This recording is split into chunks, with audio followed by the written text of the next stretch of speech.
ორ ბაირამ შორის ქორწილი შეიძლება თუ არა. სამწუხაროდ საზოგადოებაში არის ასეთი სრულ წმენა, რომ ორ ბაირამ შორის ქორწილი არ შეიძლება.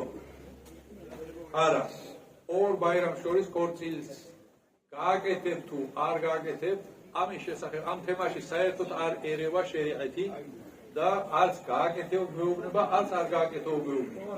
ეს არის თავისუფალი ჩვენს ნებაზე, როგორც მოგვიხერხდება, როცა მოგვიხერხდება, მაშინ შეგვიძლია ჩვენ გავაკეთოთ. უფრო მეტიც შუამავალი ალეისალათუ ვესელამი თავის ერთ-ერთ მეუღლეზე ორ ბაირამს შორის დაქორწინდა და ამას არანაირად არ მორიდებია.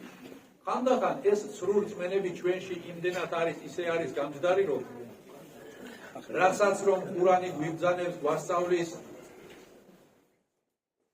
შუამავალი ალეისალათუ ვესელამი გვარიგებს, იმას არ ვითვალისწინებთ, იმხელა მნიშვნელობას არ ვანიჭებთ და სრულ წმენებს გაფაციცებით ვაქცევთ ყურადღებას. აი მაგალითად, ქორწილის შემთხვევაში ძალიან იშვიათია, რომ ადამიანმა იდარდოს იმაზე, რომ ქორწილს გადავიხდი და იქ ღვინო და ასე შემდეგ იყოს თუ არ იყოს ამაზე, რომ იმსჯელოს, ამაზე, რომ ისეთნაირად იდარდოს, ძალიან ცოტანი არიან ასეთი.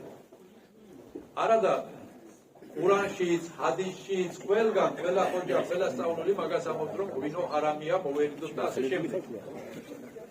ამაზე არ იდარდებენ, მაგრამ ვაიმე თურმე ორ ბაირამს შორის ქორწილი იზამს თუ არ იზამს, ამას სადარდებლად და საბჭო თემად აქცევენ.